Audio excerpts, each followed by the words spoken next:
Welcome student.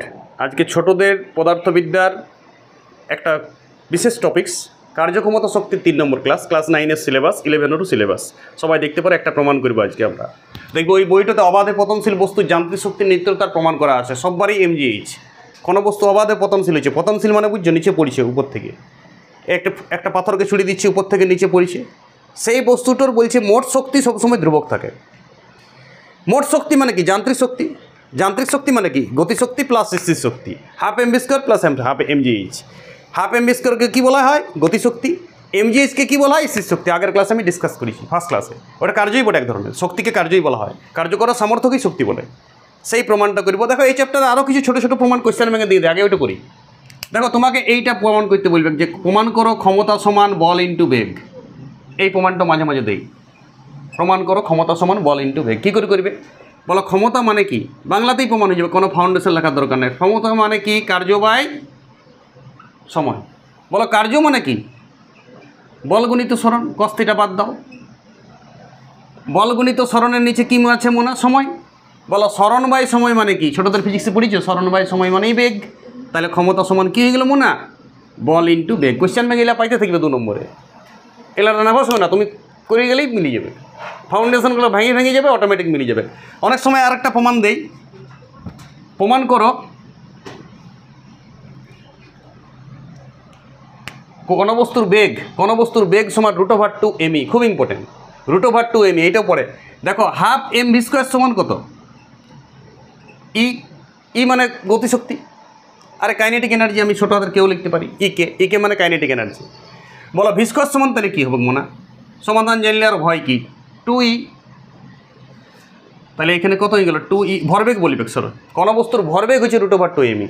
তাহলে বলো এদিকে একটা এম আছে, তো এদিকেও একটা এম দিয়ে গুণ করে দাও, এদিকেও একটা এম দিয়ে গুণ করে দিলাম, এম স্কোয়ার হয়ে গেল। বলো এমভি মানে কি মনে? এমভি কাকে বলে? ভরবেগকে। ভরবেগ আমি পড়াইছি ছোটোদের ফিজিক্সে, নিচের ক্লাসে দেখো √2 mE। তাহলে বলো ভরবেগের মান কত হয়ে গেল? ভর গুণিত বেগ সমান √2 mE। এটা বর্গমূল করে দিলাম, বর্গটা উঠে গেল। বাস এই প্রমাণটাও পড়ে পরীক্ষায়, যে প্রমাণ করো ভরবেগ সমান √2 mE। দুটি বস্তুর গতিশক্তি সমান কোনটির বেগ বেশি? দুটি বস্তুর ভরবেগ সমান কোনটির গতিশক্তি বেশি? এমনি প্রশ্ন দিতে থাকে, ওই প্রমাণগুলো হইতেই থাকবে। আজকেও আমরা একটা প্রমাণই নিয়ে আসবো এই ক্লাসটাতে। অবাধে পতনশীল বস্তুর মোট শক্তির পরিমাণ ধ্রুবক। চলো প্রমাণটা করি, খুব ইম্পর্টেন্ট এই প্রমাণগুলো। আমি ছোটো ছোটো দুটো প্রমাণ তার আগে করে দিলাম তোমাকে। প্রচুর প্রমাণ আছে চ্যাপ্টারটাতে, বইয়ের বাইরের থেকেও প্রমাণ আছে। সেটার জন্য তোমাকে অবশ্যই কোয়েশ্চেন ব্যাংকের প্রতিটা পেজ প্র্যাকটিস করতে হবে। 9-এ যারা আছো সেকেন্ড ইউনিটের কোয়েশ্চেন ব্যাংক প্র্যাকটিস করো। 11-এ যারা পড়ছো তারা পুরাপুরি কোয়েশ্চেন ব্যাংক প্র্যাকটিস করো। আরে পড়া কনসেপশন পড়া হবে। তুমি আগে 40 নম্বরের যে তোমার প্রথম পরীক্ষাটা আছে, 40টা MCQ দিবে। কোয়েশ্চেন ব্যাংকের প্রতিটা পেজ প্র্যাকটিস করো, ফিজিক্সের নাম্বার তুলবে। আর কনসেপশন তোমার ওইগুলাই।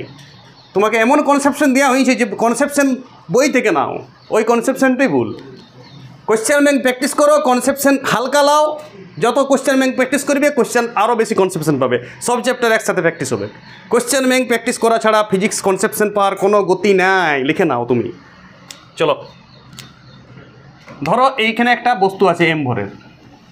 এই বস্তুটি, এইটা মাটি, শুনো এইটা আমার মাটি, এইখানে পড়ছে বস্তুটা।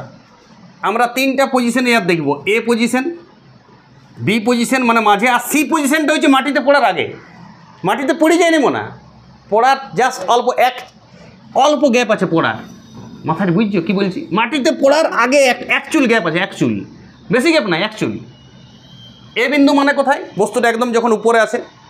বি মানে মাঝে পড়ছে। প্রতিটা বিন্দু নিয়ে আলোচনা করার দরকার নাই, 3টা বিন্দু নিয়ে আমরা আলোচনা করব। 1 নম্বর কেস, এ বিন্দুতে যখন বস্তু আছে, এ বিন্দু কোথায় আছে? একদম ডগে। যখন বস্তুটাকে ছাড়িয়ে দিয়েছিস, ঠিক তারপরে ছাড়ার এক চুল পরে ছাড়িয়ে দিয়েছি, কিন্তু জিরো নাই। আচ্ছা 2 নম্বর বস্তুটা কোথায় আছে বলো তো? মাঝে, মোটামুটি মাঝে, একদম মাঝ করার দরকার নাই। আর 3 নম্বর বস্তুটা কোথায় আছে? সি বিন্দুতে। সি বিন্দু মানে মাটিতে টাচ করার আগে, মানে ভূমিষ্ঠ হওয়ার একটু আগে। বুঝে গেছি? বলো এ বিন্দুতে আমরা জানি গতিশক্তি মানে কি মনে? Half MV square. ধরো বস্তুটা ভি বেগে ছুটে দিয়েছি আমরা। উচ্চতা কত? উচ্চতাটা ধরে নাও। এ থেকে সি মানে মাটি পর্যন্ত উচ্চতা হচ্ছে এইচ, আর এই ডি বিন্দু পর্যন্ত উচ্চতাটা হচ্ছে ডি, মানে ডি বিন্দু তক্ক এইটা। মাথায় ঢুকছে কিছু? তাহলে বলো এই বিসির দূরত্ব কত? মানে মাটি থেকে হাইটটা কত? H minus D. এইচ থেকে ডি বিয়োগ, বুঝে গেছো নিশ্চয়? এ থেকে বি বিন্দুর দূরত্ব কত ডি, তুমি এটা স্বীকার করতে পারো। ধরি এম ভরের বস্তু ভি বেগে ছুড়লাম, বি বিন্দুতে আসলো, ডি দূরত্ব অতিক্রম করলো, একক দিচ্ছি না, মিটার সেন্টিমিটার কিছুই দিচ্ছি না। তাহলে বলো মাটি থেকে বি বিন্দুর উচ্চতা কত, এইচ মাইনাস ডি। বুঝে গেছো? তুমি এই স্বীকারটি করে নেবো সাইডে, এটাকে স্বীকার করতে হবে ছবিটাকে। এটার সাপেক্ষে আমি 3টা প্রমাণ করব। বলো এ বিন্দুতে মোট শক্তি এইটাকে আমি কি বলছি, টোটাল এনার্জি। ই টোটাল এনার্জি মানে কি বলো, ই কাইনেটিক প্লাস ই পটেনশিয়াল, মানে স্থির শক্তি প্লাস গতিশক্তি। স্থির শক্তি মানে কি mgh, গতিশক্তি মানে কি হাফ এম বি স্কোয়ার। বলো এইখানে কোনো গতিশক্তি ছিল, বস্তুটা তখন ছুরি নেই, মানে জাস্ট ছুরি দাঁড়াই গিয়েছিল বস্তুটা। তাহলে বলো এইখানে ইয়ার হাফ এম বি স্কোয়ারটা কত, 0, যেহেতু ভি 0, mgh পুরোটাই পাবে। তাহলে বলো এ বিন্দুতে মোট শক্তি কত, 0 প্লাস mgh। তাহলে এ আর মোট শক্তি কত, mgh। বুঝে গেছো? এ বিন্দুতে মোট শক্তি কত মোনা, mgh। গতিশক্তি শূন্য কেন, দাঁড়াই আছে ভিটো শূন্য, এখন ভিটো শূন্য মোনা। চলো এইবার আমরা বি বিন্দুতে বলবো। বলো বি বিন্দুতে কত দূরত্ব নামে গেছে অলরেডি, ডি দূরত্ব। তাহলে বলো এই ক্ষেত্রে টোটাল এনার্জি কত হবে, এনার্জি টোটাল, ভালো করে লিখবে, নিজের খাতায় প্র্যাকটিস করো। এনার্জি টোটাল, গতিশক্তিটা আমি পরে বলছি, আগে স্থির শক্তিটা দেখে নিচ্ছি। বলো স্থির শক্তি কত হচ্ছে, দেখো mgh মাইনাস ডি, মাটি থেকে হাইট দেখা হবে কিন্তু, আরে মাটি থেকে হাইট কত, এইচ মাইনাস ডি। তাহলে এর স্থির শক্তি কত, mgh মাইনাস ডি। বুঝতে পারছো নিশ্চয়, mgh মাইনাস ডি। আর গতিশক্তি বাই করার জন্য তোমাকে অল্প খেলতে হবে এদিকে। শোনো, আগে ভিটা আমাকে চেক করে নিতে হবে। এখানে স্থির ছিল, সূত্র আছে একটা, নিচে ক্লাসে জানো, ভি স্কয়ার সমান ইউ স্কয়ার প্লাস 2as, মনে আছে? ভি স্কয়ার সমান ইউ স্কয়ার প্লাস 2as, মনে আছে গতি সংক্রান্ত সূত্রগুলা? বলো ভিটো এখানে বাইর করব। ইউটো তো প্রথমে শূন্য ছিল, ইউটো তো প্রাথমিক বেগ শূন্য ছিল। তাহলে বলো ভি স্কয়ার সমান কত, ইউটো শূন্য, আর এটা তো অভিকর্ষীয় ত্বরণ জি, আর এসটার জায়গায় আমি কি লাগাবো বলো তো, ডি। আরে ডি দূরত্ব নামিল না। তাহলে বলো গতিশক্তি ভি স্কয়ারটা কত হয়েছে, 2hd। তাহলে বলো গতিশক্তি হাফ এম ভি স্কয়ারটা কত হবে, হাফ এম ইন্টু 2hd, 2 নমস্কার, তাহলে mgd হবে। চলো তাহলে গতিশক্তির জায়গায় আমি কি লিখছি এখানে, mgd। বলো mgd মাইনাস এটাকে ক্যালকুলেশন করো, mgd plus mgh minus mgd, calculation আমার সাথে সাথে করো। তাহলে বলো mgh ছিল প্রুভড। তাহলে বলো এ বিন্দুতেও শক্তি ছিল mgh, বি বিন্দুতেও শক্তি কত এলো, mgh। এই খেলাটা একটু বুঝতে হোক সাইডে, ব্রেনটাকে প্রেসার দাও, বুঝে যাবে। আর যদি না বুঝতে পারছো তাহলে ছেড়ে বাদ দাও, অন্য কিছু কাজ করো, দেশের বহুত কাজ আছে, ঠিক আছে? ব্রেনটাকে প্রেসার দাও, আমি ঠিকই বুঝাই, তুমি ভুল বুঝো, তুমি বুঝতে পারো না, তোমার বুদ্ধি কম, তুমি ব্রেনটাকে প্রেসার দাও, বুঝে যাবে। আর আমি দ্বিতীয়বার রিকেপ করবো না, ক্লাস বড় হবে। চলো এবার সি বিন্দুতে। বলো সি বিন্দুতে বস্তুর গতিশক্তি পড়ার, আবার বলেছি পড়ার আগের মুহূর্তে। তাহলে পড়ার আগের মুহূর্তে তোমাকে ভিটাকে বার করতে হবে। mgh, এইচটা তো 0, তাহলে এখানে বলো mgh কত হবে, 0। এইচ 0, হাইটই নেই। মাটি থেকে হাইট কত, মাটি থেকে height limit tends to 0, h tends to 0। আমি বলবো না যে এইচটা 0, পড়ার ঠিক আগের মুহূর্তে বলেছি। তাহলে এই 0-র কাছাকাছি, তাহলে 0-ই ধরে নেবো এটা। তাহলে mgh মানে স্থির শক্তি এখানে 0।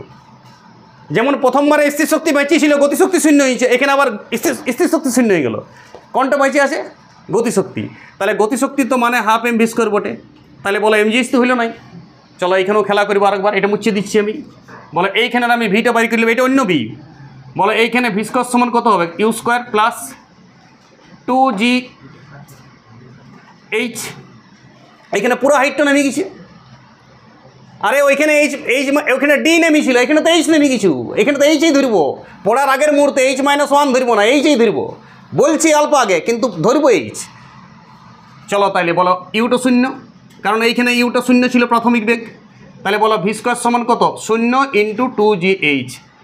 তাহলে বলো ভি স্কয়ার সমান কত হইল, 2gh। বুঝে কিছু, ভি স্কয়ার সমান 2gh।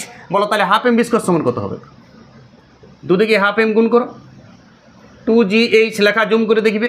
তাহলে এইটা হয়ে গেল mgh। চলো তাহলে হাফ এম ভি স্কয়ার মানেই তো mgh। তাহলে বলো সি বিন্দু তো mgh, বি বিন্দু তো mgh, এ বিন্দু তো মোট শক্তি mgh, মোট শক্তি mgh। তাহলে 3টা বিন্দুতেই যদি মোট শক্তি mgh হয়, তাহলে কি বলবো যে অবাধে পতনশীল বস্তুর প্রতিটা বিন্দুতেই মোট শক্তির পরিমাণ ধ্রুবক থাকে। ধ্রুবক মানে চেঞ্জ হয় না, এমজি সব জায়গাতেই, বি সব জায়গাকে ডিনোট করছে, বি তো প্রতিটা অবস্থানকে ডিনোট করছে তোমার। আমি শুধু নিয়েছি একটা পজিশন, তাহলে এ বিন্দুতে কেন বলো হাফ এম বি স্কোয়ার শূন্য হয়ে গেছে, বি বিন্দুতে তোমাকে অল্প ক্যালমা দেখাইতে হবে, স্থির শক্তি হচ্ছে এমজি এইচ মাইনাস ডি, এটা উপাদ্যের মতন তোমাকে লিখতে হবে, এই প্রমাণটা ডেলি স্যারকে করে দেখাইতে হবে। যে স্যারের কাছে তুমি প্র্যাকটিস করো, স্কুলের স্যার হোক, স্কুলের স্যারকে এটা প্র্যাকটিস করে দেখায়, স্কুলের স্যারের দায়িত্ব হচ্ছে প্রতি সপ্তাহে এটা এসে পরে লিখতে দেওয়া ছাত্রছাত্রীদের, ও লিখলেই বুঝে যাবে, কারণ উল্টাপাল্টা কথা বললে ছাত্রছাত্রীর প্যাস্টিজ দিলে যারা একটু প্যাস্টিজ আছে তারা ঠিক করে নেবে, আর যারা প্যাস্টিজ লাগলেও কিছু করতে পারে না তাদের কথা বাদ দাও, ওরা অন্য কাজ করবে, দেশে বহুত কাজ আছে। তাহলে এটা এমজিএইচ, 140 কোটি জনসংখ্যার মধ্যে তুমি যদি বলো একটা ক্লাসের 50 জনকে আমি ফিজিক্স শেখাবো, ইম্পসিবল, 3 জন শিখবে, 47 জন বেকার পড়ছে, ওরা অন্য কোনো কাজ করবে, বেকার না, বেকার কেউ না, অন্য কিছু কাজ করবে, দেশে নানান কাজ আছে, সবাই মিলে দেশটা চলবে। আর এইটা half MB square, half MB স্কোয়ারের ভিটাকে আমি এমজিএইচে কনভার্ট করলাম, ওই দুটা কিন্তু রাফে কাজ আছে একটু, মানে সাইডে ব্র্যাকেটে কাজ করবে, এইখানটা গ্যাজা পেটে করবে না, এইখানটা ফেস রাখবে, এইখানে যদি তুমি ওই কাজগুলো করতে থাকো ওই কাজগুলো রাফে করবে সব, বোঝার জন্যে। এইটা প্রমাণটা খুব ইম্পর্টেন্ট, সবাই ধ্যান দেবে। আরেকটা আমি কার্যক্ষমতা শক্তির ক্লাস দেবো 4 নম্বর, যেটা তো শুধু অঙ্কই করাবো, শুধু অঙ্ক করাবো, নেক্সট দিন ওই ক্লাসটা আসবে, সবাই থাকবে। কার্যক্ষমতা শক্তি 9 ক্লাসে তো অনেক বেশি পড়ানো হইলো, 11-12-এরও অনেক কিছু কভার হইলো, আরও কিছু ক্লাস দিয়ে আমি 11-12-এরও কার্যক্ষমতা শক্তিটা পুরাটাই শেষ করবো। ওকে।